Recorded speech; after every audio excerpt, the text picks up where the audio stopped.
नमस्कार दोस्तों, फिर से आपका स्वागत करता हूँ आपके अपने YouTube चैनल पर, जिसका नाम है लोक भारती हिंदी। इस चैनल पर आज हम कक्षा 9वीं के बारे में जो सेतु अभ्यास दिया है उसके बारे में हम यहाँ पर संक्षेप में चर्चा करने वाले हैं। ये जो चर्चा है यह पहले दिन की चर्चा है, यानी 1 जुलाई 2021 के बारे में। इसमें सबसे पहले क्षेत्र दो दिए हैं, जैसे कि श्रवण और वाचन। इसके बारे में विभिन्न प्रकार की कृतियां आपको यहाँ पर दी गई हैं।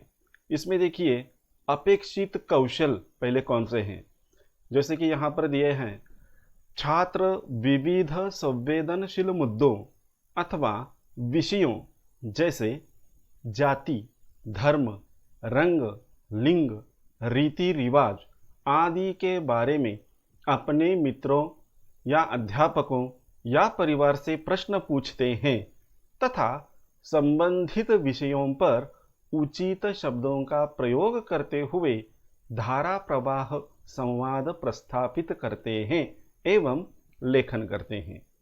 अब यह जो पहले दिन की कृति आपको यहाँ पर दी गई है, इसमें ये जो छात्र हैं, ये छात्र अलग अलग प्रकार के संवेदनशील मुद्दे अथवा विषय, जैसे कि यहाँ पर दिया है उदाहरण के तौर पर जाति के बारे में, धर्म के बारे में, रंग के बारे में, लिंग, रीति रिवाज, इनके बारे में अपने मित्र और अगर अध्यापक उपस्थित हैं तो अध्यापक इनके साथ या परिवार का कोई व्यक्ति इनके साथ संबंधित विषयों पर अपने जो विचार हैं, अपने विचार उसी भाषा में उसे संवाद स्थापित करना है।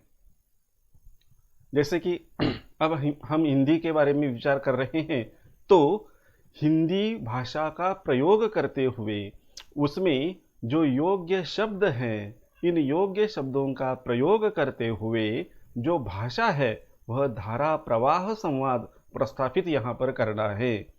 तो इसमें देखिए, जैसे कि हमने ऊपर देखा है कि क्षेत्र कौन से हैं, श्रवण और वाचन। तो अपने विचार यहाँ पर प्रकट करने हैं और संवाद कैसे होते हैं, प्रभावी संवाद कैसा होना चाहिए, इसका उदाहरण हम अपने बच्चों को दे सकते हैं। अगली कृति है, देखिए आओ पता करें।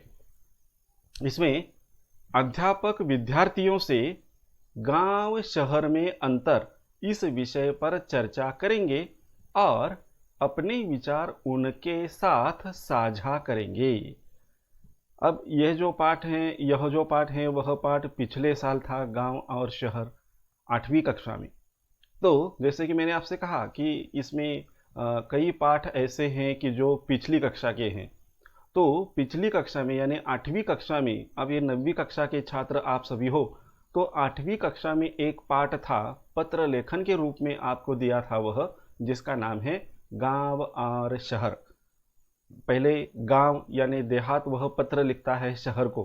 गांव में अनेक प्रकार की जिसे हम कहते हैं कि कमियां हैं, अनेक प्रकार की सुख सुविधा की वस्तुएं नहीं हैं, और शहर में अनेक प्रकार की सुविधाएं होती हैं। इनका अंतर स्पष्ट करते हुए यह पत्र लिखा गया था। तो गांव और शहर, इसमें कौन सा अंतर है?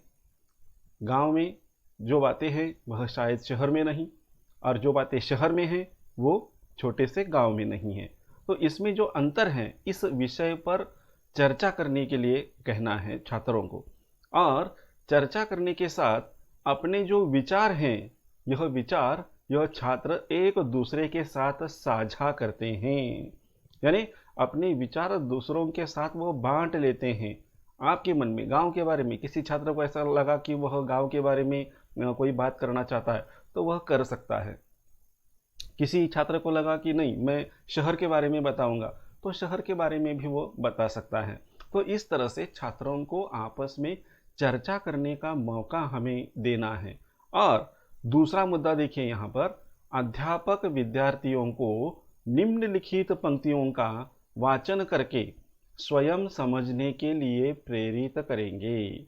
यानी यहाँ पर अध्यापक जो हैं, ये अध्यापक क्या करेंगे, जो नीचे पंक्तियाँ दी है, कविता की पंक्तियाँ, इसे पढ़ना है, मौन वाचन करना है, अपने मन में पढ़ना है, ऊंचे स्वर में नहीं, मौन वाचन करना है। और मौन वाचन करने के बाद इन पंक्तियों का अर्थ जो है वह छात्रों को समझ में आना चाहिए कि इन पंक्तियों में क्या दिया है, और तभी तो मौन वाचन का उद्देश्य सफल हो सकता है, क्यों नहीं। और इसीलिए यह जो पंक्तियां हैं, यह पंक्तियां मौन वाचन करने के लिए कहा जाए। तो आपके स्क्रीन पर जो ये जो स्क्रीन है, इस स्क्रीन को आप अगर दिखाई नहीं दे रही है तो इसे हम बड़ा कर सकते हैं। तो इसे ऐसे बड़ा कीजिए जो कि आपकी स्क्रीन पर ठीक तरह से दिखाई दे। अब यहाँ पर आपको स्क्रीन ठीक तरह से दिखाई दे रही है। तो देखिए, इन पंक्तियों का मौन वाचन करने के लिए हमें विद्यार्थियों को कहना है। अब मैं यहाँ पर ऊंचे स्वर में बोलता हूँ क्योंकि यह जानकारी मैं आपको दे रहा हूँ। बदला बदला सा मौसम है, बदले से लगते हैं सुर, दीदा फाड़े शहर देखता, गांव देखता टुकुर टुकुर। अगली पंक्तियां देखिए। तिल रखने की जगह नहीं है, शहर ठसा ठस भरे हुए, उधर गांव में पीपल के हैं, सारे पत्ते झरे हुए। अब यहाँ पर देखिए, ये जो पंक्तियां दी हैं, इन पंक्तियों को मौन वाचन करने के लिए हमें छात्रों को कहना है। और इन पंक्तियों को पढ़ने के बाद, मौन वाचन करने के बाद इसका कौन सा अर्थ उनकी समझ में आता है, वह बताने के लिए भी उसे प्रेरित करना है। तो इस कविता का इन पंक्तियों का भावार्थ क्या है, वह छात्र उसे मौन वाचन करके उसे समझ लेना है। तीसरी कृति देखिए यहाँ पर। कविता की पंक्तियों का सस्वर गायन विद्यार्थियों से करवाएंगे। छात्रों को यह जो काव्य की पंक्तियां हैं उसे सस्वर गायन यानी इसे गाने के लिए कहना है।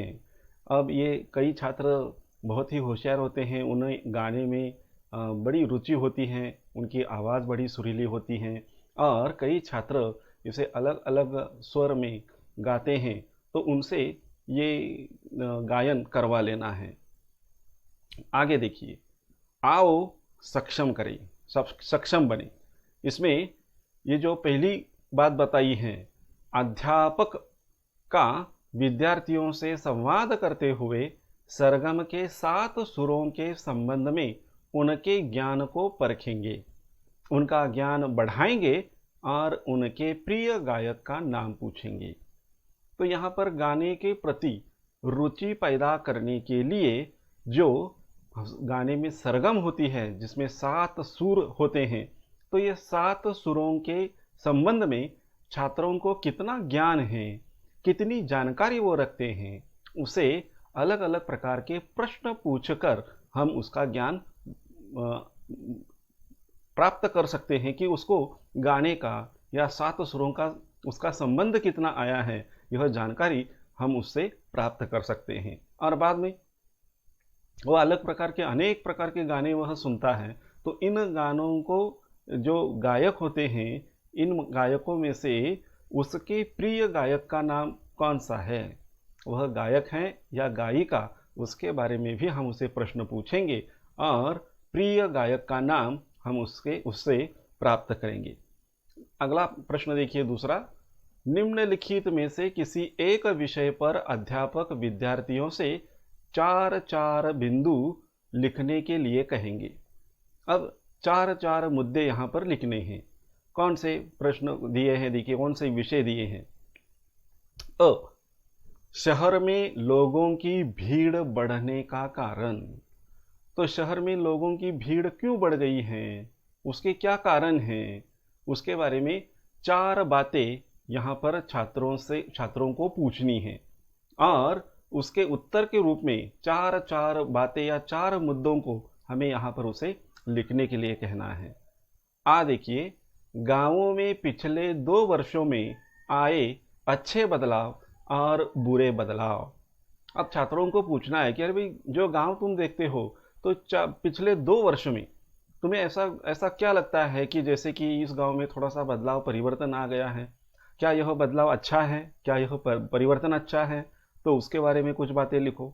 और कई बार ऐसा भी लगता है कि अरे नहीं, ये ऐसा नहीं होना चाहिए था गांव में, वो भी बातें, यानी अच्छे और बुरे जो भी छात्र को लगता है वो यहाँ पर उसे चार चार बातें यहाँ पर लिखवा लेनी है। अगली कृति देखिए, आओ अभ्यास करें। अब यहाँ पर अभ्यास करना है। अपने जो शब्द संपत्ति है उसे बढ़ाने के लिए अनेक प्रकार की कृतियां दी गई हैं। उसमें से एक कृति यहाँ पर दी है। पहली है, नए शब्द दो दो बार लिखिए। अब इस कविता की पंक्तियों में जो नए शब्द हैं वो यहाँ पर दिए हैं, जैसे कि दीदा, तो दीदा शब्द दो बार लिखना है। ठसा, ठस, यह शब्द दो बार लिखना है। टुकुर, टुकुर, यह नया शब्द है, यह भी दो बार लिखना है। अगली कृति देखिए, कृति पूर्ण कीजिए। शहर देखता, सामने चौखट दी है, तो इसमें शहर कैसे देखता है उसके लिए एक शब्द आया है, वह शब्द इस चौखट में लिखना है। और गांव देखता, तो ये काव्य की पंक्तियां हैं, उसे दोबारा देखिए छात्रों, और दोबारा देखने के बाद गांव कैसे देखता है उसके बारे में शब्द का प्रयोग किया गया है, विशेष शब्द का प्रयोग, वह शब्द इस चौखट में लिखना है। तीसरी कृति देखिए, कविता की पंक्तियों में आए शब्द युग्म लिखिए। उदाहरण के तौर पर यहाँ वहाँ, दिन रात, तो ऐसे शब्द इस पंक्तियों में आए हुए हैं, ऐसे 3 शब्दों को आपको लिखना है जो कि शब्द युग्म हैं। उदाहरण के तौर पर यहाँ पर दिया हुआ है यहाँ वहाँ, दिन रात, तो ऐसे शब्द इस काव्य पंक्तियों में से ढूंढकर हमें 3 शब्द यहाँ पर लिखने हैं। आगे देखते हैं, आओ सृजन करें। इसमें अध्यापक 4 विद्यार्थियों का समूह बनाकर निम्नलिखित विषय पर पहले संवाद लिखने, फिर अभिनय करते हुए उसे प्रस्तुत करने के लिए कहेंगे। अब इसमें अध्यापक की भूमिका काफ़ी महत्वपूर्ण है। इसमें 4 विद्यार्थियों का एक समूह बनाना है, और समूह बनाने के बाद जो नीचे दिए हुए जो विषय हैं, इस विषय पर पहले संवाद लिखने, यानी उनको कहना है कि तुम्हें विषय दिया जाएगा, उस पर पहले संवाद लिखो, और संवाद लिखने के बाद अभिनय करते हुए उसे प्रस्तुत करना है एक नाटिका के रूप में। तो यहाँ पर विषय दिया है, देखिए, गांव से शहर की तरफ लोगों के पलायन के कारण और उसे रोकने के उपाय। तो गांव से शहर की तरफ जो लोग आ रहे हैं, बड़ी तादाद में लोग आते हैं, तो ये जो गांव से लोग पलायन करते हुए आ रहे हैं, तो उन्हें रोकने के उनके कौन से कारण हैं कि जिन कारणों से वह शहर की तरफ आते हैं, ये कारण स्पष्ट होने चाहिए, और उसे हम कैसे रोक सकते हैं, उस पर उपाय कौन कौन से हैं, वो उपाय भी उनके संवाद में आने चाहिए। तो इस तरह से यह विषय आप उनको दीजिए, 4 विद्यार्थियों का समूह बना लीजिए, और उनको पहले आपस में बातें करने के लिए मौका देना चाहिए, आपस में बातें करो, और बाद में संवाद लेखन तैयार करो, और संवाद लेखन करने के बाद उसी संवाद को यहाँ पर प्रस्तुत करना है। तो इस तरह से आओ सृजन करें, यानी एक नवनिर्मिति छात्र कर सकते हैं। और जो हमारा विषय है, गांव से शहर की तरफ लोग पलायन क्यों कर रहे हैं और उन्हें रोकने के क्या उपाय हैं, इस पर अपने विचार छात्र यहाँ पर संवाद के जरिए स्पष्ट कर सकते हैं। और अंत में दिया है पूरक साहित्य स्रोत। अगर इस कृति को आप पूर्ण करना चाहते हैं, इसमें आपको अगर सहायता चाहिए, मदद चाहिए, तो 7वीं की पाठ्य पुस्तक सुलभ भारती का पाठ, कौन सा पाठ, शहर और देहात, यह पाठ, और एकांकी कौन सी, चंदा मामा की जय, यह एकांकी पढ़िए। और इस सामग्री पर यह जो पहले दिन की कृतियां दी गई हैं वह पूछी गई हैं, तो इसे भी देख लीजिए, और ये पहले दिन की कृति आज ही पूर्ण कीजिए। ठीक है दोस्तों, तो आज हम बस यहीं पर रुकते हैं। 9वीं कक्षा का पहला दिन हमने अब देखा, और ऐसे ही हर दिन नई जानकारी लेकर आपके सम्मुख मैं प्रस्तुत रहूँगा। तब तक धन्यवाद।